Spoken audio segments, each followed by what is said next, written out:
Pues buenas noches a todos. Es un gusto platicar esta tarde, noche con ustedes algunos temas relevantes que me ha pedido el doctor Mauricio Bermeo, a quien tengo el gusto de conocer personalmente, y que sé que es un gran académico, un hombre que se ha forjado en las aulas, en la academia, que sus títulos lo avalan por sí solo y que me ha hecho la cordial invitación esta tarde, noche, para platicar con ustedes.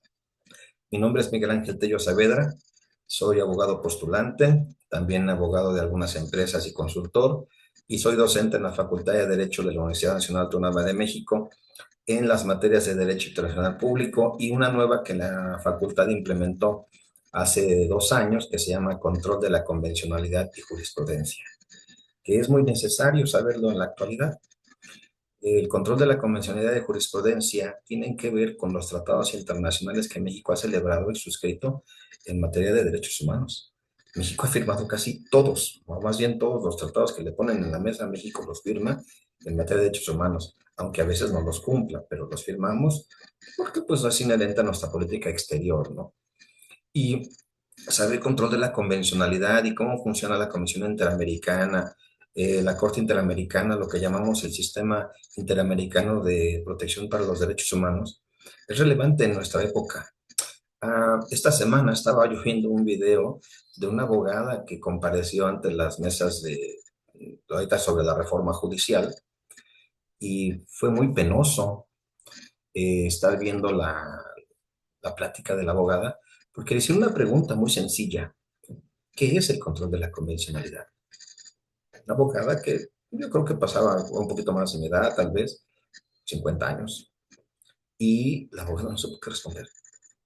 Dio tumbos en cuanto a su respuesta, que era muy sencilla la respuesta del control de convencionalidad, pero nos pasa a los abogados que no nos enseñaron eso. En mi época nos hablaban de los convenios y los tratados internacionales en materia de derechos humanos, lo que México había firmado, pero no se nos enseñaba más allá de eso. Ni siquiera se hablaba de los derechos humanos en la Constitución.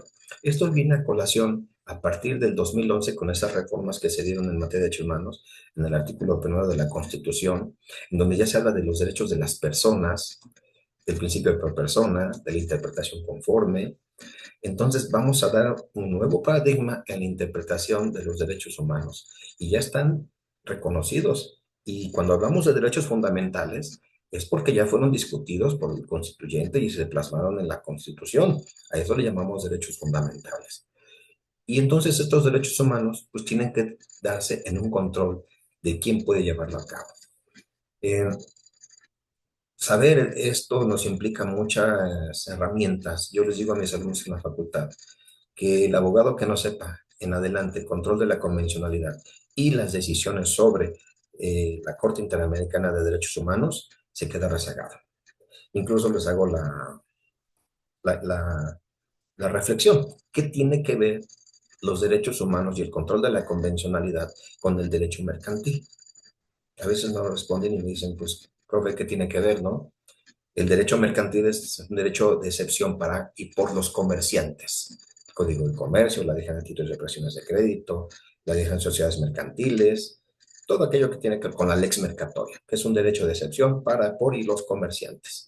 Pues sí, nada más que también tiene que ver con los derechos humanos. Hay criterios de la Corte Interamericana que ha adoptado también la Suprema Corte de Justicia, en donde si una persona eh, pide un préstamo y los intereses son excesivos y usureros, los jueces están facultados para poder llevar a cabo una reducción de esos intereses de manera que no se vulneren los derechos humanos. Y eso está establecido en su artículo 21 de la Convención Americana de los Derechos Humanos, en donde dice que en su artículo 21, inciso 3, toda usura, como cualquier otra forma de explotación del hombre por el hombre, deben de ser prohibidas por la ley. En este caso, afecta al derecho mercantil. Pareciera entonces que sí tiene una aplicación muy útil, no solo el derecho penal, que es donde más se dieron los derechos humanos. En el derecho administrativo también, me decía una visitante un día que llegó de Perú, dice, maestro, los derechos humanos y la control de la convencional también se deben aplicar en materia administrativa. Desde luego que sí. Tomen en cuenta que muchas veces la gente migra por necesidad, por circunstancias especiales, y no entran de manera regular al país como lo pide la ley de migración, entran de manera regular, como sea, por donde sea, y pues tienen derechos humanos que hay que respetarlos, derechos humanos que deben ser aplicados. En la opinión consultiva de la Corte Interamericana, la 21 de 2014, se habla sobre los derechos de las niñas y adolescentes en tránsito. Y entonces, ¿qué sucedió? Bueno, pues que tuvimos que adaptar nuestra ley de migración para hablar de niñas y niños y adolescentes que están en tránsito. Entonces, hay una función ahí muy especial en esta circunstancia. Y entonces sí quisiera dar una definición sobre el control de la convencionalidad. No la voy a dar yo, la vamos a leer y las voy a compartir con ustedes sobre lo que reflexionaba el doctor Sergio García Ramírez, quien acaba de fallecer a principios de año, gloria del derecho mexicano y uno de los primeros exponentes sobre la doctrina del control de la convencionalidad en América y en México en especial, uno de esos difusores de esas doctrinas. El doctor Sergio García Ramírez incluso fue juez de la Corte Interamericana de Derechos Humanos. Y en este hay un pequeño libro que a mí me gusta mucho, lo voy a traer a colación, vamos a compartir con ustedes. Lo va a definir qué es el control de la convencionalidad. Déjenme compartirlos con ustedes. Y aquí está. Este es del libro que se llama Conversando con Sergio García Ramírez. No van a decir que hace mi autoría, pero lo tengo porque es como mis libritos de cabecera. Le pregunta a Vladimir, ¿qué debemos entender por control de la convencionalidad? El doctor responde, el control de la conciencia consiste esencialmente en la verificación de que un acto, que puede ser una ley o un comportamiento, se ajuste a los términos de la Convención Americana sobre Derechos Humanos o alguna otra convención. Es revisar la adecuación de la norma o de la conducta a la convención, tal como se haría con el control de la constitucionalidad, si lo que hacemos es el cotejo de esa norma o esa conducta con una constitución. La diferencia es que en el control de la convencionalidad, el ajuste se hace frente a una convención. En el caso mexicano, es la Convención Americana de Derechos Humanos. Créanme que cuando yo empezaba a estudiar esto, porque no me lo enseñaron en la facultad, yo tenía entre mis 20 años, cuando me hablan del control difuso de la convencionalidad, ¿qué es eso? ¿Con qué se come? Y cuando me dicen, pues, ¿cuál convención? Pues la Convención Americana de Derechos Humanos. Hoy me queda muy claro, pero cuando empezábamos a estudiar esto, no estaba en nuestro radar que era sobre un control de la convención. ¿Qué convención? La Convención Americana de Derechos Humanos. Siempre refiéranse, cuando escuchen control de la convencionalidad, a la Convención Americana sobre Derechos Humanos. Hay otros regímenes jurídicos, otras regiones del mundo. Europa tiene su Tribunal de Derechos Humanos, África, el sudeste asiático. Nosotros, la Convención Americana, desde el Alaska hasta la Patagonia. Otra pregunta que le hacen al doctor es, ¿cuál es la diferencia entre control difuso y el control concentrado de la convencionalidad? Claro, el control difuso es el que hacen todos los jueces y que lo dice el artículo primero de la Constitución. En el ámbito de sus competencias y responsabilidades, están obligados a respetar y hacer valer los derechos humanos. Y entonces él dice, el control difuso, cuando se trata de control judicial, del control jurisdiccional, es el que se ejerce por todos los jueces, por un número muy amplio de juzgadores en atención a los casos que están conociendo. El control concentrado no se hace por todos los jueces, sino por un solo órgano de control. Ocurre lo mismo que en el caso de control de constitucionalidad. Hay países donde el control de constitucionalidad se ejerce solamente por un tribunal, digamos la Suprema Corte o el Tribunal de Constitucionalidad. Y hay países donde ese mismo control, esa verificación se ejerce por todos los jueces sin perjuicio de que luego sea o no revisado por un tribunal superior. Esa es la diferencia entre el control concentrado y un solo órgano encargado de esa facultad y un control difuso. Yo agregaría nada más, como parte del tiempo que ya llevo dando clase de esta materia, el control concentrado de la convencionalidad solo lo hace la Corte Interamericana de Derechos Humanos. Es el único órgano jurisdiccional que está legal y legitimado para dar la interpretación de la Convención Americana sobre Derechos Humanos. Dice aquí otra vez el periodista, podemos decir que se cuenta también con un control concentrado de convencionalidad y control difuso de convencionalidad. Si hablamos de control de la convencionalidad en su sentido, dice el doctor García Ramírez, primario, en el sentido más riguroso, que es el que ejerce la Corte Interamericana con relación a los actos estados, si hay un control concentrado, porque no hay muchos tribunales. Hay un control concentrado que está a cargo de la Corte Interamericana.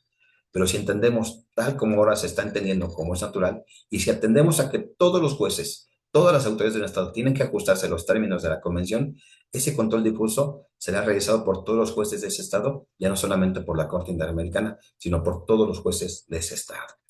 paro de compartir esta parte. A mí me fascina este sentido de aprender del control concentrado de los derechos humanos, de cómo todos los jueces ahora en el ámbito de sus responsabilidades tienen que saber y están siendo capacitados de hace años en el sistema interamericano de protección de los derechos humanos. Todos los jueces incluso ahora invocan en muchas de sus resoluciones, no solo lo que dicen las leyes de México, en el caso, por ejemplo, donde se involucran a niños, niñas y adolescentes, involucran la Convención sobre los Derechos del Niño, involucran lo que es la Convención Americana sobre los Niños también, o sobre las familias, el derecho de audiencia. Es decir, hay un ánimo de respetar los derechos humanos. ¿Y esto por qué? Porque venimos de sistemas autoritarios en América, donde no se respetaron por mucho tiempo los derechos humanos. Se firmaban las convenciones, se firmaban los tratados y no se respetaban. Hay un caso dolorosísimo que siempre les cuento a mis alumnos, es el caso de Mirna Marchán contra Guatemala, joven indígena guatemalteca que pugnaba por los derechos humanos y la protección y hablarse en contra del régimen autoritario que gobernó Guatemala. Y las fuerzas guatemaltecas de seguridad, los militares, la van a asesinar con 27 puñaladas, ¿no? La familia va a pedir justicia en Guatemala, no les hacen caso, nunca les van a dar justicia y tienen que acudir a la Comisión Interamericana. La Comisión Interamericana determina que si hay elementos sobre violaciones de derechos humanos, y esto va un día a llegar a la Corte Interamericana, años después, pero va a ser resultado de la lucha de una familia en buscar justicia. Imagínense la crueldad contra una joven, 27 puñaladas. Otro de los casos relevantes que con los de la Corte empezó a tener este asunto de el criterio el control de la convencionalidad fue el caso de en Chile. Es muy importante porque nos va a dar un panorama muy amplio sobre lo que podemos tener en América. Venían los golpes de Estado, ¿sí? Este es el caso de Almonacid Arellano. Acuérdense, la Operación Cóndor en los años 70 va a ser promovida por la CIA y por los Estados Unidos con el afán de no permitir que hubiera regímenes que fueran contrarios a sus intereses. En 1971, 70 va a ganar la elección presidencial el ilustre Salvador Allende, un personaje, un gigante de las libertades, un hombre increíblemente que quería mejorar las condiciones del pueblo. A Richard Nixon y a sus amigos no les gusta lo que él está planteando, acercarse un poco al socialismo. Las altas esferas sociales chilenas no les gusta tampoco. Al clero chileno, que es muy conservador, tampoco le va a gustar. Y van a promover el golpe de Estado. Bueno, aparte del 11 de septiembre de 1973, que es una vergüenza en la historia de nuestra América, porque incluso va en contra de la Carta de la Organización de los Estados Americanos, ¿no? Un gobierno electo democráticamente sustituido por un gobierno, pues, golpista, represor, autoritario, mataron a muchísima gente, reprimieron a mucha otra. Y en eso está el señor Almonacid Arellano. El señor Almonacid Arellano, miembro del Partido Comunista, después de unos días del 11 de septiembre, afuera de su casa sale y lo van a asesinar a balazos las fuerzas militares chilenas. Van a pedir justicia, no les hacen caso, no hay justicia en Chile en ese momento, y por la ley 291 de Chile, en el 1976, van a decir como una especie de aquí no pasó nada. Un decreto de ley en donde dicen que pues todos los actos de violaciones de derechos humanos y actos que se hayan cometido de violaciones de derechos humanos no pasaba nada y quedaban sin castigo. Y esto no puede hacer. Chile no podía dejar en incumplimiento la justicia porque ya había pactado y firmado la Convención Americana de Derechos Humanos. Y cuando hubo oportunidad, el caso fue llevado también a la Convención Interamericana de Derechos Humanos. En los años 90, Chile fue condenado a hacer la reparación del daño, la no repetición de los hechos, a ofrecer disculpas públicas por el caso del señor Almonacid Arellano y como ese, otros casos más. Es decir, en este sentido, a través de un acto de ilegalidad, querían encubrir la ilegalidad de sus actos. También lo hicieron los paraguayos, los argentinos, es decir, era un manual de operaciones que ya traían acerca de cómo dejar atrás los efectos legales de sus actos de terror. Acordémonos que en Argentina, durante la dictadura de Videla, ¿qué es lo que hacían? Una cosa horrorosa era la de quitarle los hijos recién nacidos a las madres que habían secuestrado y retenido en sus escuelas de tortura, en donde las tenían ahí. Mientras que estaban jugando a la final del mundo, en las escuelas de la Armada y todo esto de Argentina, estaban torturando y matando y separando a las madres de sus bebés. Y estos bebés los fueron a entregar, cientos de bebés, a familias de militares. De hecho, hay un grupo en Argentina que se llama las abuelas de la Plaza de Mayo, estas abuelas que fueron a buscar a sus nietos. Muchas tuvieron éxito, otras no. Y se refiere incluso en las canciones. Miguel Mateos en su canción, la de Es tan fácil romper un corazón, habla de las abuelas buscando bebés bajo las luces de neón de hoy. Hace referencia a ese pasado histórico negro de Argentina, ¿no? Donde todavía hasta la fecha siguen buscando a esos nietos. Y entonces cuando entra la Corte Interamericana, en el caso de Juan Gelman, por ejemplo, esto lo vamos a tratar. Juan Gelman, el poeta uruguayo, también se vivió esa represión, esas circunstancias. Va a buscar a su nieta. La van a encontrar muchísimos años después, a través de que su caso llegó a la Corte Interamericana de Derechos Humanos. Felizmente tuvo un desenlace bueno para él, para el poeta. Hay otros casos como el que nos va a nosotros a marcar como sociedad en este control de la convencionalidad y la Corte Interamericana, el caso Rosendo Rodilla Pacheco. El caso Rosendo Rodilla Pacheco es un caso emblemático. Ustedes a lo mejor lo han escuchado. El señor Rosendo Rodilla Pacheco era un líder activista en Guerrero. Él va a ser desaparecido en 1974. Las fuerzas militares de México lo van a levantar, se lo van a llevar a la zona militar y nunca más van a saber de él. ¿Qué pasa con su caso? Bueno, pues la familia va a pedir justicia, van a los juzgados, al Ministerio Público, no hay respuesta por parte del Estado. Ya para 1989-90, cuando México ya se adhiere o se somete a la jurisdicción de la Corte Interamericana de Derechos Humanos, bueno, pues entonces la familia sigue pidiendo justicia por la desaparición del señor Rosendo Radilla Pacheco. El Estado mexicano se va a sancionar diciendo, ya se murieron los perpetradores, es del fuero militar, la Corte no tiene jurisdicciones más, ya prescribió el delito porque, pues eso fue en el 74 y nosotros acabamos de ratificar que acabamos de unirnos a la Corte Interamericana. Y entonces, pues ya no hay nada que hacer. Así se la querían, pues de alguna manera, lavar las manos, ¿no? No. La Corte les dice no.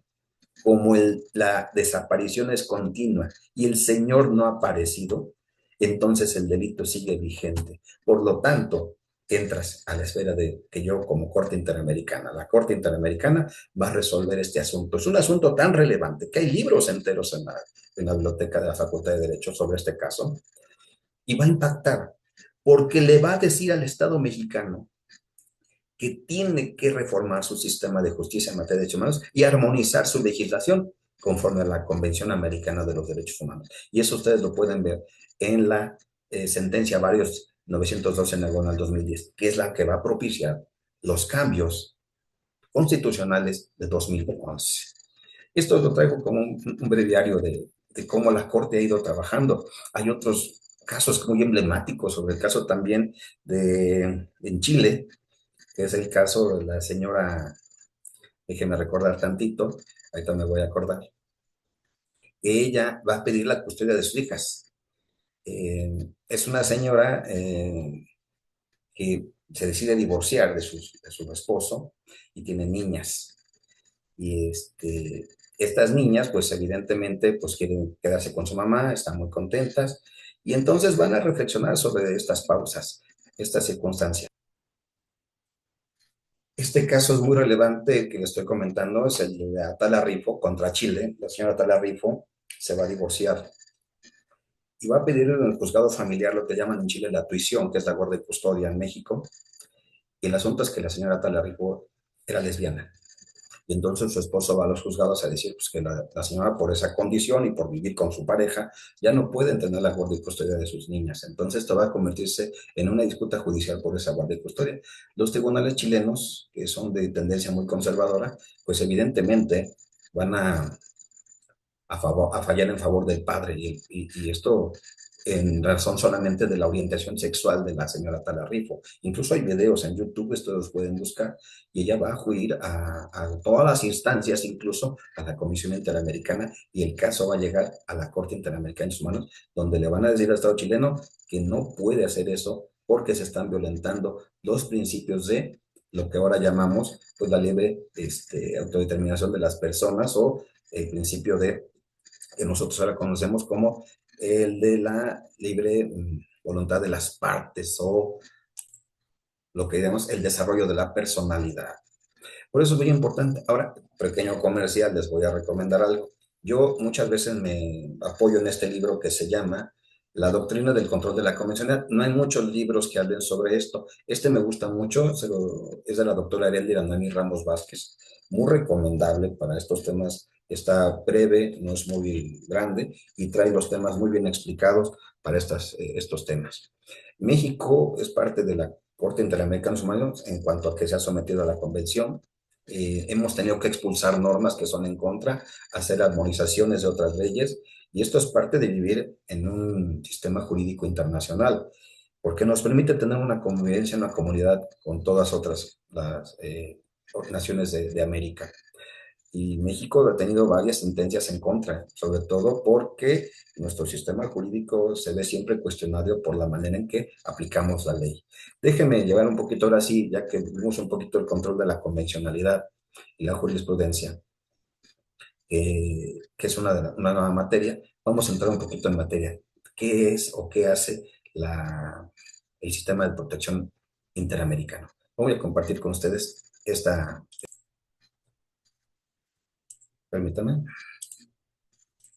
También de uno de mis libros que me gusta mucho leer, ahorita si no todos estos libros se los voy a, si gustan, se los mando con el doctor Mauricio Bermeo. Son libros que he ido acumulando en PDF por algunos cursos que he tomado y me gustan mucho, son muy prácticos. ¿Qué es el Sistema Interamericano de Protección a Derechos Humanos? Este es un libro que se llama el ABC de la Corte Interamericana de Derechos Humanos. Los Estados americanos, en el ejercicio de su soberanía y en el marco de la Organización de los Estados Americanos, adoptaron una serie de instrumentos internacionales que se han convertido en la base de un sistema regional de promoción y protección de los derechos humanos, conocido como el Sistema Interamericano de Protección de los Derechos Humanos. Dicho sistema reconoce y define los derechos consagrados en estos instrumentos y establece obligaciones tendientes a su promoción y protección. Asimismo, a través del sistema se crearon dos órganos destinados a velar por la observación. Uno, la Convención Interamericana de Derechos Humanos y la Corte Interamericana de Derechos Humanos. El sistema interamericano se inició formalmente con la aprobación de la Declaración Americana de Derechos y Deberes del Hombre en 1948. Adicionalmente, el sistema cuenta con otros instrumentos como la Convención Americana sobre Derechos Humanos y protocolos y convenciones sobre temas especializados, como la Convención para Prevenir y Sancionar la Tortura, la Convención sobre Desaparición Forzada y la Convención para Prevenir y Sancionar y Erradicar la Violencia contra la Mujer, que se conoce como la Convención Belém do Pará. Cuando ustedes escuchen esto de la Convención Belém do Pará, se refiere a esta Convención para Prevenir y Sancionar y Erradicar la Violencia contra la Mujer y los reglamentos y estatutos. Obviamente que México ha firmado todos. A rato hablamos de esta Convención Belém do Pará, de cómo México no la ha respetado, pero ni poquito. ¿Qué órganos componen el sistema? Ya lo dijimos hace ratito. Bueno, pues por la Corte Interamericana y la Comisión Interamericana de los Derechos Humanos. ¿Qué es la Comisión Interamericana y cuáles son sus funciones? Básicamente es promover la observancia y la defensa de los derechos humanos y servir como órgano consultivo de los Estados americanos en esa materia. La Comisión, por un lado, tiene competencias con dimensiones políticas, entre las cuales destacan la realización de visitas in loco o la preparación de informes acerca de la situación de los derechos humanos en los Estados miembros. Por otro lado, realiza funciones con una dimensión casi judicial.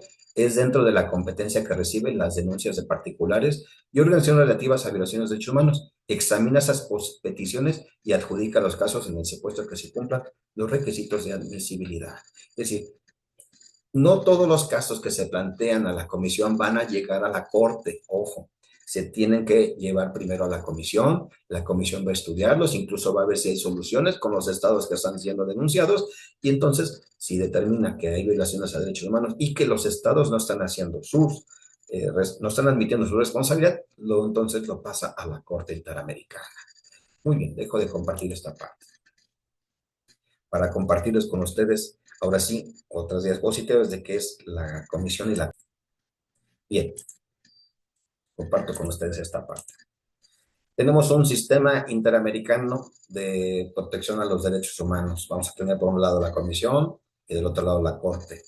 Esta comisión interamericana de derechos humanos está fundamentada en la Convención Americana y en la Carta de la OEA, que ha sido muy vilipendiada la OEA, la Organización de Estados Americanos. El doctor Fabricio y yo hemos tenido algunas pláticas sobre la Carta de la OEA, que tiene cosas muy interesantes, ¿no? Pero a veces también es un órgano de control político en el hemisferio, pues por parte de las potencias con las que vivimos, son nuestros vecinos. De hecho, la OEA, los Estados americanos, pues está en Washington, cosa distinta a la Corte Interamericana. La Corte está en San José de Costa Rica, y la que pues va a ser efectiva la Convención Americana. De hecho, cuando se le conoce a la Convención Americana también como el Pacto de San José, pues San José, Costa Rica. Incluso cuando yo alguna vez llegué con un juez y le dije, oiga, señoría, fíjese que estoy planteando mi defensa en este asunto y conforme al Pacto de San José, y se me queda viendo el juez y dice, ¿cuál es el Pacto de San José? Quedé pensando, bueno, el juez ahorita no está, no es muy moderno porque no se ha actualizado. Pues yo me estaba refiriendo a la Convención Americana de los Derechos Humanos. Bueno, esta Comisión Interamericana de Derechos Humanos, la comisión, no la Corte todavía, pues tiene 7 miembros, personas de alta autoridad moral, reconocida versación en materia de derechos humanos, son gente con mucha probidad. ¿Quién los va a elegir? Pues la Asamblea General de la OEA y de una lista de candidatos propuesta por los estados. Van a estar 4 años y pueden ser elegidos una vez. ¿Cuáles son sus funciones? Bueno, promover los derechos humanos, recomendaciones a los estados, informes sobre el desempeño de sus funciones e informes anual, atender consultas de la Secretaría General de la OEA y peticiones individuales. De hecho, muchas veces la comisión pues es la encargada de recibir todas estas denuncias, ¿no? Incluso, acuérdense, muchos de nuestros políticos mexicanos, cuando sienten que algo no les funciona aquí en el sistema, van corriendo y dicen, voy a ir a la Comisión Interamericana para que se me respeten mis derechos. Sí funciona, pero no así como ellos lo plantean. Hay un caso muy interesante que nos habla incluso de los derechos políticos electorales. En los años 2000, posterior a la elección de Vicente Fox, había un funcionario de él que era subsecretario de Relaciones Exteriores, que se llamaba, o se llama, eh, Goodman. Doctor, ayúdame por favor, tú que eres bueno para estas cosas. Y sale en la tele con Leo Zuckerman, y es Castañeda Goodman. Sí, Castañeda Goodman, el caso Castañeda Goodman, que fue secretario de Relaciones Exteriores, me acuerdo de su nombre, de Castañeda. Él quiere ser candidato independiente a la presidencia de México. Y este güero es un barbón que sale ahí en la tele, ya te me acuerdo del nombre, quiere ser presidente o candidato a la presidencia de la República, pero en ese momento el sistema de partidos dice que solamente pueden ser candidatos a la presidencia de la República solamente si tienes un partido político y que te vaya a llevar a la presidencia. Obviamente, pues eso era violatorio de los derechos humanos. Él va a promover su denuncia ante la Comisión Interamericana de los Derechos Humanos. Este, el Güero Castañeda, me acuerdo del nombre, y va a llegar su caso hasta la Corte Interamericana, y en donde le van a ordenar a México, después de mucho trajir, de que tienen que cambiar el sistema político mexicano para permitir las candidaturas independientes. De verdad, a mí no me cae bien, no es santo de mi devoción, pero su actuar dentro de este asunto hizo posible que hoy existan las candidaturas independientes dentro de este país. Digo que sale allí en la tele, ahorita me acuerdo del nombre de Castañeda Gunman, ustedes me van a decir o se lo acordarán. Muy bien, sigamos. ¿Qué funciones adicionales tiene la comisión? Bueno, pues en caso de gravedad de urgencia y toda vez que resulte necesario de acuerdo con la información disponible, la comisión podrá, a iniciativa propia, a petición de parte, solicitar el estado de que se trate las adopciones de medidas cautelares para evitar daños irreparables a las personas. En este caso, bueno, tienen que ser actos que de verdad sean violatorios, sobre todo que pongan en peligro la vida, las personas, su nacionalidad, son derechos que tenemos. Hay un caso muy emblemático que la Corte resolvió sobre los haitianos expulsados de República Dominicana. Muchos de ellos niños habían nacido en República Dominicana y fueron expulsados en masa, incluso está prohibido por la Convención Interamericana de los Derechos Humanos. Y bueno, la Comisión Interamericana tuvo que dar algunas medidas cautelares en lo que se resolvía el asunto, porque pues estaban violando incluso derechos de nacionalidad. Y es que entre haitianos y dominicanos no se pueden ver, de hecho, por cuestiones culturales, unos hablan el francés criollo y otros hablan el español, y no se integran aun cuando viven en la misma isla. Es un ejemplo nada más, ¿no? ¿Qué carácter complementarios tenemos? Bueno, es un preámbulo de la Corte Interamericana de los Derechos Humanos, perdón, de la Convención, naturaleza coadyuvante y complementaria. Hay una responsabilidad internacional de los Estados que solo puede ser exigida después de que estos hayan tenido la oportunidad de reconocer y reparar el daño ocasionado por sus propios medios. Sí, nada más que cuando los Estados no resuelven o no dan solución a estas exigencias de justicia por parte de los que han sido víctimas de los derechos humanos, pues tienen que acudir a la Comisión Interamericana. Hay un principio de subsidiariedad que se llama, ese que cuando los estados no son capaces de resolver adentro de su propio sistema jurídico y dar satisfacción jurídica a las víctimas de, derechos, de violación de derechos humanos, es cuando entra el sistema complementario de subsidiariedad, que es la Comisión Interamericana y la Corte Interamericana. No debería de pasar, no debería de ser, pero funciona porque los estados latinoamericanos o los que estamos dentro de la Corte Interamericana muchas veces no resolvemos estos asuntos. ¿Qué requisitos van a pedir? Bueno, que hayas agotado todos los recursos internos, como en el amparo, digámoslo así, tienes el principio de definitividad, tienes que agotarlos antes de los 6 meses a partir de que se dicta la sentencia definitiva, es decir, ya te dictaron sentencia, ahora sí ya agotaste el procedimiento, te vas a la Comisión Interamericana. Entonces dices, oye, ya agoté todos los recursos, bueno, la petición que no esté pendiente de otro procedimiento, bueno, que no tengas abierto otro juicio alterno al que tú ya estás llevando. Pero obviamente los requisitos de forma, los requisitos de procedibilidad ya llamaríamos, nombre, nacionalidad, profesión, domicilio, firma de la víctima, representante. Acuérdense que la firma, pues es la expresión de esa voluntad o del consentimiento. Si una firma, un escrito, una petición es la nada jurídica. Y que no exponga hechos que caracterizan una violación a derechos humanos. Entonces, no procedería y sea evidente una total improcedencia y que el caso ya fue conocido por la Corte Interamericana. Hay también un requisito que ustedes deben de ver. Eh, es en el artículo, bueno, esto está fundamentado en el artículo 46 de lo que es la Convención Americana de los Derechos Humanos. El artículo 46b, en su fracción tercera, inciso A, es donde ve esto que se llamarían las excepciones para que se reciba un caso en la Corte Interamericana. Eso estamos viendo, que no exista otro recurso, que no se haya permitido acceso al recurso y retardo injustificado. Esto está en el artículo 46, en su fracción tercera, incisos A, B y C de la Convención Americana de los Derechos Humanos. Que no exista un recurso, eh, perdón, no exista la legislación interna que se trata de un proceso legal para la protección del derecho o derechos que alegan han sido violados, o sea, no hay recursos, no se haya permitido al presunto lesionado en sus derechos acceso a los recursos de la jurisdicción interna, o haya sido impedido para agotarlos, o haya un retardo injustificado en la acción de los mencionados recursos. Parece que en los estados luego hay muchas chicanas. ¿Por qué proceden los expedientes o los casos como el de Almonacid de Arellano? Bueno, porque a través de este tipo de sistemas o disposiciones legales que tratan de encubrir las ilegalidades o las violaciones de derechos humanos en un paraguas de legalidad y cosa juzgada, bueno, evidentemente se puede hacer, darle apariencia de legalidad y de buen derecho a decisiones judiciales cuando en realidad están encubriendo violación a derechos humanos, ¿no? O el retardo injustificado.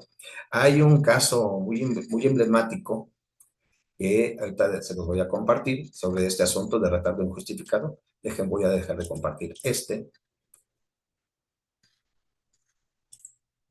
Bien, y este es un caso en el que México fue parte y nos llevaron a que nos jalaran las orejas, y esto es recientito.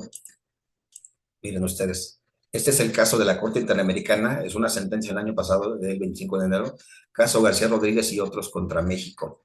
Este es un caso de dos señores que fueron acusados de haber participado en un homicidio de una regidora del PAN allá en Cuautitlán, o un municipio del Estado de México, y los van a tener sin sentencia durante más de 17 años. Esta es una de las cosas que el sistema mexicano le debe una explicación. El 6 de mayo de 2021, la Comisión Interamericana de Derechos Humanos, en adelante la Comisión, sometió a jurisdicción de la Corte, ya ven que primero pasa primero la Comisión, el caso Daniel García Rodríguez y Reyes Alpizar Ortiz respecto de los Estados Unidos mexicanos. La Comisión indicó que el caso se relaciona con la responsabilidad internacional del Estado por alegatos de torturas, violaciones a las garantías judiciales de la presunción de inocencia y la libertad personal en contra de Daniel García Rodríguez y Reyes Alpizar Ortiz, quienes permanecieron en prisión preventiva por más de 17 años. Alegó que habían sido detenidos sin una orden judicial expedidas con el y se conocieron formalmente por razones de su detención cuando fueron prestos a disposición de un juez. Acuérdense que cuando esto pasa, estos son los años 2001, 2003, gobernaba este país Chente Fox. Bueno, pues estaba muy de moda lo que llamaban el arraigo domiciliario, y el arraigo estaba incluso en la ley, pero era inconvencional e ilegal, porque la Constitución te decía que te tienen que poner a disposición y que un juez conozca tu caso. En el arraigo, ¿no? Te metían 6, 7 meses en unas eh, centros de detenciones, ya te tenían sin que te dijeran por qué tenías, estamos averiguando, pero tú sigues guardado. Era inconvencional. Dice aquí la sentencia en esta parte. Además, estableció que la aplicación de la figura de arraigo constituye una medida de carácter punitivo y no cautelar y, por lo tanto, una privación de libertad arbitraria violatoria de la presunción de inocencia. Arguyó que la prisión preventiva posterior al arraigo, de la cual se extendió de 7 años, resultó arbitraria. Del mismo modo, agregó que el Estado había violado la regla de exclusión de prueba obtenida bajo coacción, el derecho de defensa y el principio de presunción de inocencia, así como el principio de plazo razonable en el marco del proceso penal. Es un caso en el que México está, es de lo más recientito, casi, casi como bolillo recién sacado de la panadería. ¿Quién gobernaba en ese año el país? Bueno, ustedes ahí se los dejo de tarea para que vean que pues, los derechos humanos, pero no se está juzgando a las personas que estaban en ese momento, se hace responsable al Estado mexicano, al que sea en este momento, al gobierno. Al final de la sentencia, que es muy larga, pero se la recomendaría que ustedes la pudieran leer. Déjame ver, ahí estamos aquí, me fui más adelante. Uno, esta sentencia constituye una forma de reparación. El Estado concluirá los procesos penales. Terminen. El Estado realizará la penitencia, mantener medidas cautelares y excluir todos los antecedentes incriminatorios. El Estado desarrollará las investigaciones. Dejará sin efecto su orden interno de las disposiciones relativas al arraigo de naturaleza preprocesal.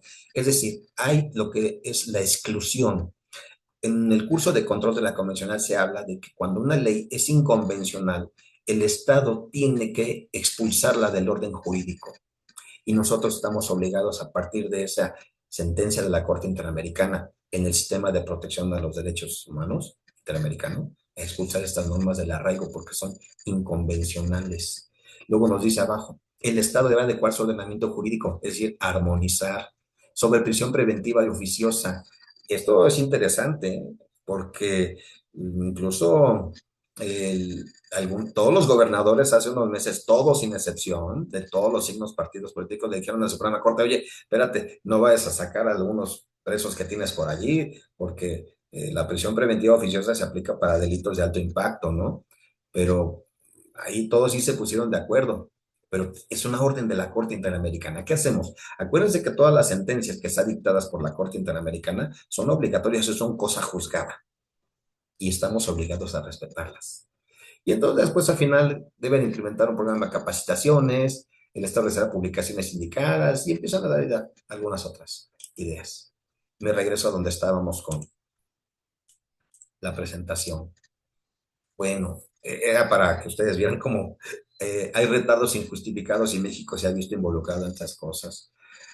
El momento, la presentación de la petición inicial contra el momento de la que la comisión analiza el asunto, la fórmula de la cuarta instancia, imposibilidad de revisar las sentencias por los tribunales, a menos que haya una violación a la Convención Americana de Derechos Humanos, a la Convención, perdón, y el recurso de amparo de un carácter extraordinario. ¿Qué procede? Bueno, pues un escrito un escrito de partes pertinentes a la Comisión Interamericana. La Comisión está al comentarios al Estado, decir, oye, ¿qué pasó? Avísame, dame una opinión qué está pasando. Enviar respuesta al Estado de las presuntas víctimas para que hagan comentarios. Es un principio ahí de, de evaluar cómo lo hacen los juzgados en un proceso y van a dar un informe de admisibilidad o inadmisibilidad. La comisión solicita a las partes información sobre el fondo. La comisión emite su informe del fondo en el que determina si hubo o no violaciones a derechos humanos y hace recomendaciones para reparar el daño. Si fija un plazo para cumplir las recomendaciones. Y la comisión envía el caso a la Corte Interamericana de Derechos Humanos. Hay un proceso, hay un camino que se debe de seguir para poder llegar y usar este sistema de protección interamericana de los derechos humanos. Fíjense bien, ahí hemos tenido a estos funcionarios que han estado ahí, José Hernández, José Jesús Orozco, César Sepúlveda, Gabino Fraga, muy reconocidos internacionalistas. No me voy a quedar ahí, sino vamos un poquito más para acá. La Corte Interamericana de Derechos Humanos. Es importante, ¿qué importancia tiene a nivel nacional? ¿Qué tipo de derechos contiene? Bueno, tiene 7 jueces nacionales de Estados miembros de las naciones, no puede haber 2 jueces de la nacionalidad, todos son juristas de muy alta reconocida capacidad moral, ética, credenciales sobre su compromiso con los derechos humanos. Acuérdense que ahorita les voy a mostrar algunos de nuestros jueces. Y bueno, ellos deliberan los asuntos que les manda la Comisión Interamericana. Están en la ciudad de San José de Costa Rica. Claro, pueden sesionar en otros lugares, dependiendo, por ejemplo, la que fue lo del COVID, pues tuvieron que sesionar en distancia, pero lo hacen porque los casos no se pueden detener. Incluso si se meten en Twitter, tienen ahí su cuenta en Twitter, la Corte Interamericana, y es muy relevante ver sus criterios, que son muy relevantes para eh, todos los abogados ahora. Yo les digo a mis alumnos que cuando tengan un asunto que sea difícil o que tengan que involucrar derechos humanos, siempre vayan a los criterios de los cuadernillos de la Corte Interamericana. De verdad, nutren mucho el conocimiento jurídico para hacer defensa de los derechos humanos. Ahora bien, toda su elección de ellos es votación secreta y por mayoría absoluta de votos, y en esta lista de candidatos propuestos por Estados Unidos, por los estados. Bueno, pues esto es la AGOIA, es la Asamblea General de la Organización de los Estados Americanos. Obviamente todos acuden y presentan a los candidatos y se van a elegirlos. 6 años van a estar en su cargo y pueden ser elegidos una vez. Si uno de los jueces llamados, juez ad hoc, a conocer un caso fuera de nacionalidad de unos estados partes, otro estado parte en el caso podrá designar a una persona a su elección para que integre la corte en calidad de juez. Bueno, es decir, pues hay un conflicto de intereses. Yo me imagino que cuando México es el que está en el banquillo de los acusados, si hay un juez mexicano en ese momento puede decir, me abstengo de conocer, porque pues yo tuve un conflicto de intereses, que eso es el juez ad hoc. La sede en Costa Rica, o como les dije, cualquier país que ofrezca para algunas sesiones extraordinarias. Como en el caso del COVID, tuvieron que hacerlo a distancia. Pueden someter un caso a la Corte, ¿quiénes? Estados partes de la Corte, de la Convención Americana de Derechos Humanos y la Convención Interamericana de Derechos Humanos. Nada más. ¿Quiénes han sido parte de los jueces que han estado por parte de México? Todos son gente de muy alta estima jurídica en México, reconocidos abogados, juristas. Uno de ellos, Eduardo Ferrer Magregor, Héctor Fixamudio, ya fallecido también, y Sergio García Ramírez, recientemente fallecido. Todos eminentes juristas, magister juris, todos ellos, gente de muy reconocida calidad moral en el mundo del derecho, y han hecho un gran papel para representarnos en la Corte Interamericana de los Derechos Humanos. Otra de las cosas que tiene la Corte Interamericana son las opiniones consultivas. Muchas veces la Corte Interamericana no tiene que resolver solamente asuntos que tengan que ver con problemas o decisiones que tienen que actuar para resolver violaciones de derechos humanos, sino los estados van y les dicen, oye, tengo duda en esto, ¿qué debo de hacer? Entonces se le llaman opiniones consultivas. Por ejemplo, la Corte tiene 4 funciones: contenciosa, consultiva, preventiva y ejecutiva. Y esta consultiva lo hacen muchos estados. Incluso hay uno que es contradictorio en este momento y se lo voy a compartir ahorita. Dejemos de compartir para compartirles esta que traigo a colación aquí con ustedes. Fíjense bien, ustedes se acuerdan que este año tuvimos esta no es,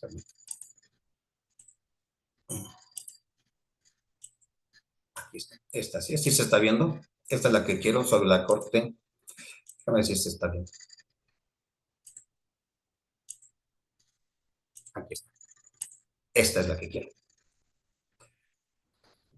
Esta es la Corte Interamericana sobre Derechos Humanos. Hay una opinión consultiva que es la 25 diagonal 2018, que tiene que ver con la opinión solicitada por la República de Ecuador sobre el derecho de asilo que está en la Convención Interamericana, que está reconocida como un derecho humano en el sistema interamericano de protección. Fíjense bien, en una interpretación y en alcance de los artículos 5, 22.7 y 22.8 en relación con el artículo 1.1 de la Convención. Es Ecuador quien la va a pedir. Ecuador le va a decir a la Corte, oye, por favor, dime qué opinas sobre este punto, sobre el derecho de asilo. Y entonces le va a decir que es un derecho humano, que se tiene que respetar, se va a dar toda el, el establecimiento de la sentencia. No voy a meterme porque pues tenemos poco tiempo, pero es curioso. Ustedes acuérdense que este año tuvimos un desagradable desaguisado con Ecuador por un gobierno que evidentemente no respeta las convenciones internacionales ni los tratados sobre derechos diplomáticos, y les dice a la Corte, El derecho a buscar y recibir asilo en el marco de asistencia interamericano se encuentra configurado como un derecho humano a buscar y recibir protección internacional en el territorio extranjero, incluyendo con esta expresión el estatuto de refugiado, según los instrumentos pertinentes de Naciones Unidas y las correspondientes leyes nacionales, y el asilo territorial conforme a las diversas convenciones interamericanas sobre materia y el término de los párrafos. Bueno, era muy claro, muy sencillo. Déjalo compartir. ¿Qué hace Ecuador?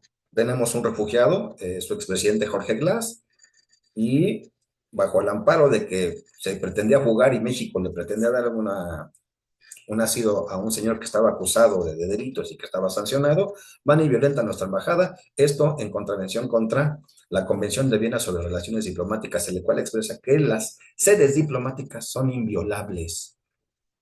El Estado de Ecuador les valió todo eso, violaron todos los tratados internacionales, las convenciones americanas sobre derecho de asilo, que incluso decían que es que no puedes tener delincuentes, sí, pero no puedes violarlo de esa manera.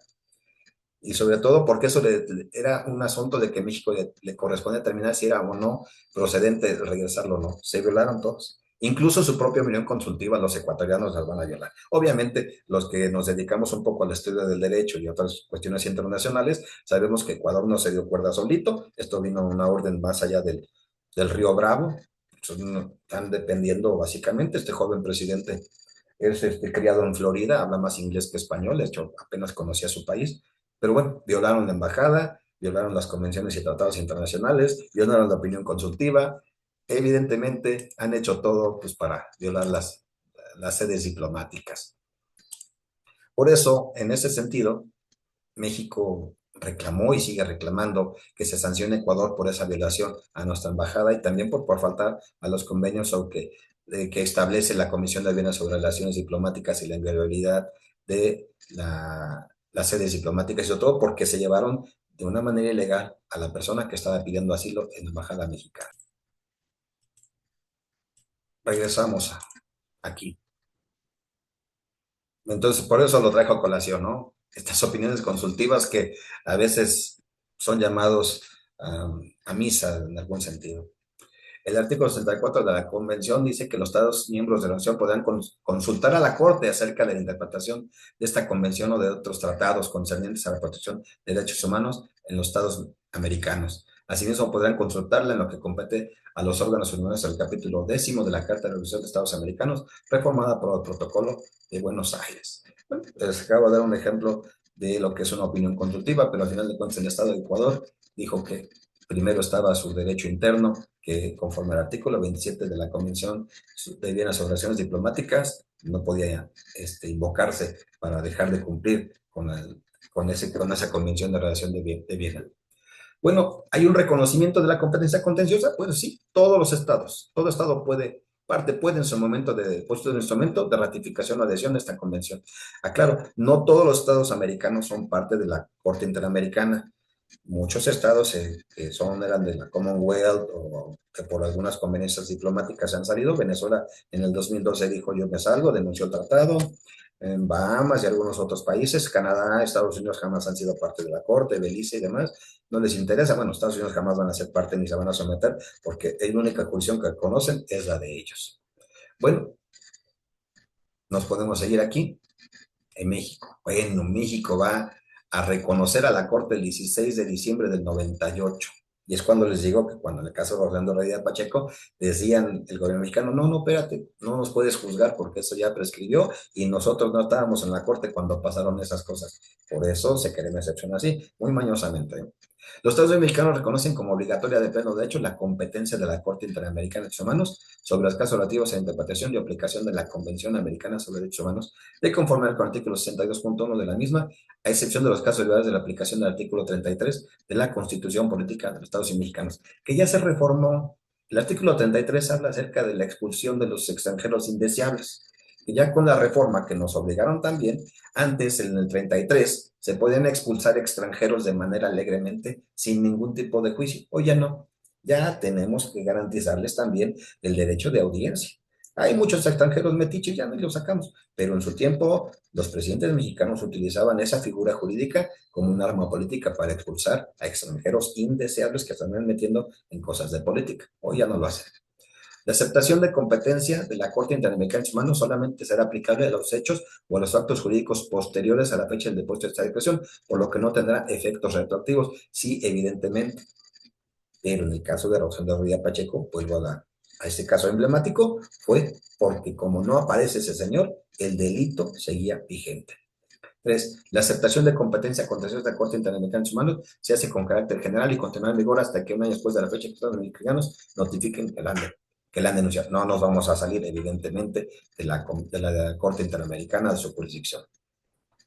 ¿Qué proceso vamos a tener ante la Corte Interamericana? Bueno, pues la Corte Interamericana recibe informes de la Comisión, solicita información a las partes, incluida la Comisión Interamericana, hay audiencias, el Estado, representantes de las víctimas, la Comisión Interamericana, hay una sentencia de excepciones preliminares, fondo y reparación, en caso de que las partes soliciten interpretación de la sentencia y procedimiento de cumplimiento de sentencias. No solamente la Corte va a dar una sentencia, va a estar al pendiente de que se vayan a cumplir. Pide informes constantemente de cómo se están cumpliendo esas sentencias. Aquí. ¿Cuántas sentencias México ante la Corte? Bueno, aquí tenemos varias. Esta es emblemática. México, mujeres víctimas de tortura sensual en Atenco. 2006, Atenco, Estado de México, las fuerzas del orden del Estado de México van a irrumpir en Atenco por un problema social y van a torturar, secuestrar, abusos sexuales en contra de eh, las 15 mujeres que eran de ahí del poblado. Y este asunto va a llegar hasta allá porque en el Estado de México no tuvieron justicia. Era el gobernador, el mismísimo Enrique Peña Nieto, que por ese acto que hubo pasado, bajo su responsabilidad como gobernador, jamás debió haber sido presidente de la República, porque no le dieron justicia a esas mujeres y tuvo que llevar hasta la Comisión Interamericana y de ahí pasar a la Corte Interamericana. Si la pueden leer, se las voy a recomendar mucho, los casos, la narrativa de estas mujeres, de cómo les pellizcaban los pezones, les metían los dedos en las vaginas, les hacían o las obligaban a felaciones, las torturaron, las desnudaron, es decir, es una violencia cruda. ¿Qué les importaba la Convención Belén do Pará? No les importaba nada. México firma todos los tratados, pero muchas veces no los cumple en la realidad. Álvaro de Espinosa contra México, Trueba Arciniega contra otro, y otros contra México, García Cruz, Sánchez Silvestre, Rosendo Cantú. Es un caso muy emblemático de una señora, una indígena, está lavando su ropa, llegan los soldados, la desnudan, la violan. Bueno, es uno de los casos terribles de México también. Fernando Ortega, Rosendo Cantú, aquí está, contra México, Radilla Pacheco, González, Alfonso Martín del Campo, y estos, el campo algodonero y algunos otros asuntos. No nos podemos quedar en todos porque ya el doctor me va a decir que lo tenemos que acabar. Y la jurisprudencia emitida por la Corte Interamericana de Derechos Humanos, bueno, estas son sencillamente relevantes para nuestro sistema jurídico. El expediente Vario 912, derivado de la sentencia de Radilla Pacheco, tiene que ver con que el Estado mexicano está obligado a armonizar y expulsar leyes que van en contra de la Convención Interamericana de Derechos Humanos. Por eso se hace la reforma del 2011. Y es que tenemos ahora una amplitud y una gama amplia sobre el reconocimiento de los derechos humanos, el principio de protección, el principio de interpretación conforme, expulsar normas que son inconvencionales, el control difuso de la convencionalidad que no se daba antes. Es decir, hay un cambio en el paradigma de la aplicación de la justicia en México a partir de ese expediente Vario 912 del gobierno 2010. Se llama así porque cuando llegó a la corte el asunto, decían, ¿y ahora cómo, dónde lo metemos? Porque ¿en qué rubro lo metemos? Pues alguien dijo, pues ponlo en varios, por eso se llama así. Y esta contradicción de tesis, estos 293 diagonal 2011, es muy relevante porque había dos criterios, o contradicción de criterios entre dos tribunales colegiados.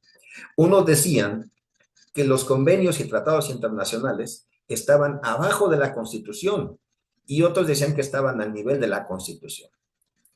Y esta contradicción de tesis nos viene a quitar una discusión que tuvimos por años muchos abogados. Los tratados y convenios internacionales que México ya ha firmado y sobre todo en materia de derechos humanos están al nivel de la Constitución. Por eso se llama el bloque de constitucionalidad. En ese bloque de la constitucionalidad tenemos que hacer valer tanto lo que está en la Constitución como los tratados internacionales, la jurisprudencia emitida por la Corte Interamericana de Derechos Humanos y también todo lo que está en los convenios. Todo esto va a ser un bloque de constitucionalidad para darnos un parámetro para poder juzgar cada asunto que se va a llevar a cabo. Entonces, desde la contradicción de tesis 293 diagonal 2011, dejamos de tener esa contradicción o esa idea de dónde estaban los tratados, en qué nivel, ¿no? Los tratados internacionales y los convenios en los que México ha asignado en materia de derechos humanos están al nivel de la Constitución y son parte integrante de los ordenamientos jurídicos para resolver los conflictos en México. Así que ya no hay contradicción en esos sentidos. Son dificultad, son criterios y disposiciones. Aquí hubo un error en la redacción. Muchos de los criterios, incluso de la Corte Interamericana, aun cuando México no sea parte, son criterios orientadores. En el caso, por ejemplo, de Atala Rifo, este criterio de que no se puede juzgar o dar la guardia y custodia o retirarse a una madre por su orientación sexual, aun y cuando el Estado mexicano no fue parte de eso, México está obligado por ser un criterio orientador a seguirlo. De hecho, la Corte Interamericana toma criterios de la Suprema Corte de México para emitir esa sentencia. Para México no era nuevo, no es algo que estemos discutiendo, pero los chilenos sí lo tenían como algo muy relevante. Entonces, aun y cuando no seamos parte de un juicio ante la Corte Interamericana, todo lo que diga la Corte son criterios orientadores. Esto es bien importante porque el artículo 68 de la Convención dice, los estados partes de la convención se comprometen a cumplir la decisión de la Corte en todo caso en que sean partes. La parte del fallo que disponga de indemnización compensatoria se puede ejecutar en el respectivo país por el procedimiento interno vigente para ejecución de sentencias contra el Estado. En el caso de las mujeres violentadas en Atenco, se condenó al Estado mexicano a reparación del daño, a pagarles una indemnización, incluso a pagarles su terapia de, psicológica, todo lo que tenga para su rehabilitación, porque fue muy brutal lo que hicieron. Entonces, siempre es importante recurrir a estos asuntos. Aquí son algunos de los casos que ha dicho la Corte Interamericana, se los comenté hace un ratito. Almonacid Arellano contra Chile. Imagínate, va saliendo de su casa el señor Almonacid y recibe 6 balazos por la espalda, ¿no? Y entonces, bueno, y es cuando se empieza a hablar del control de la convencionalidad. El Poder Judicial debe ejercer una especie de control de la convencional entre las normas jurídicas internas que se aplican en los casos concretos y la Convención Americana de los Derechos Humanos. Este es de los primeros casos en donde se está hablando del control de la convencionalidad. Este caso de trabajadores estados del Congreso es del tiempos de Fujimori, que ahorita se quiere volver a lanzar como presidente. Despiden a todos los trabajadores del Congreso, no les van a dar opciones para su indemnización, y entonces ellos van a pelear sus derechos y va hasta la Corte Interamericana. Igual les dice que los órganos del Poder Judicial deben ejercer no solo un control constitucional, sino también de convencionalidad ex oficio. ¿Qué quiere decir ese control ex oficio? Que aun y cuando las partes no lo hagan valer, los jueces están obligados a hacerlos valer. Si tú en un juicio estás peleando y los jueces detectan que hay una violación a derechos humanos, no se deben de esperar a que tú lo invoques. Por el control ex oficio están obligados a hacerlo valer dentro del marco de sus respectivas competencias. Ese control ex oficio es obligado para todos los jueces en el ámbito de sus competencias. Ahorita no me quedo en el caso Cabrera, aquí. Caso Juan Gelman. Juan Gelman vivió en México y murió en México. Robaron a su nieta,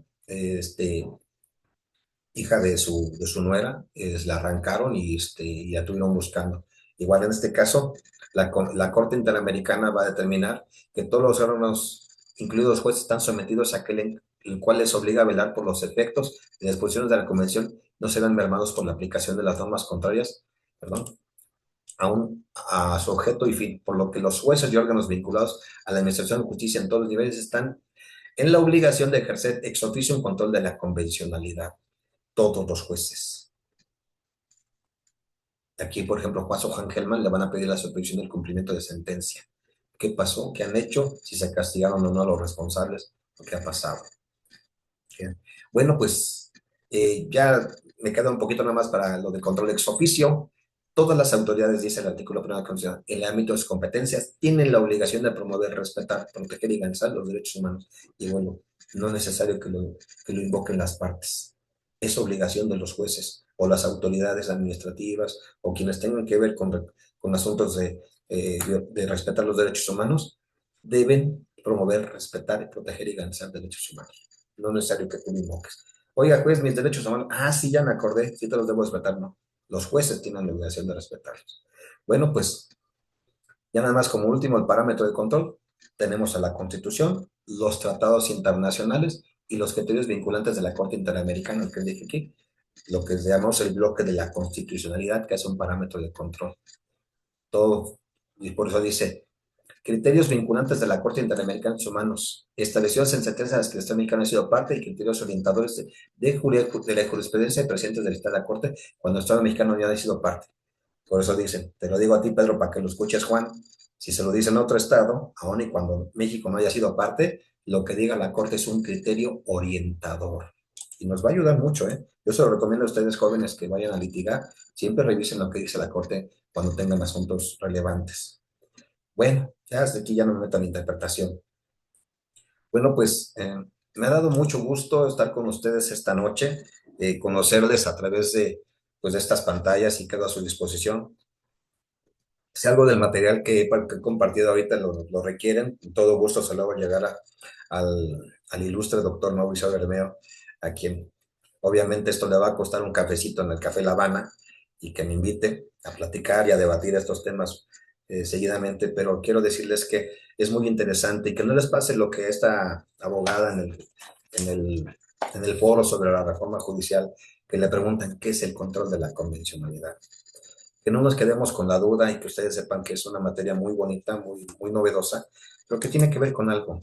Los derechos humanos se definen en dos palabras o refieren a dos palabras: la dignidad humana.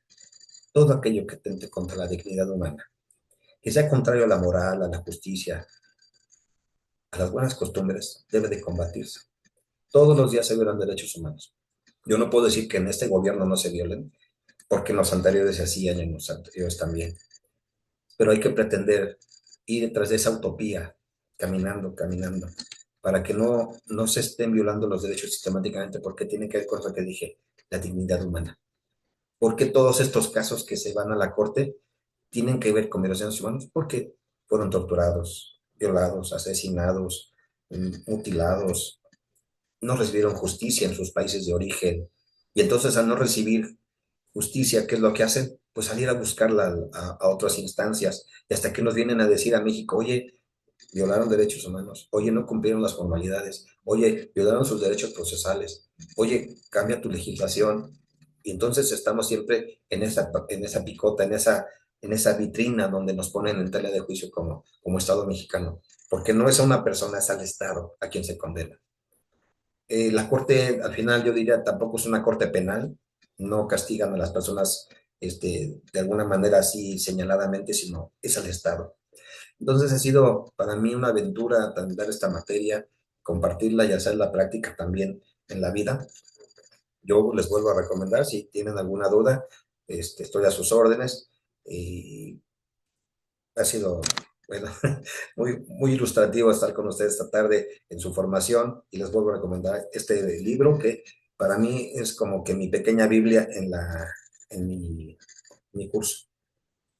La doctrina del control de convencionalidad. Es un libro y está prologado por el doctor Sergio García Ramírez, así que vale la pena. No le hago comercial, que no es el libro que ocupo. Y tengo muchísimo más material que si ustedes quieren que lo comparta.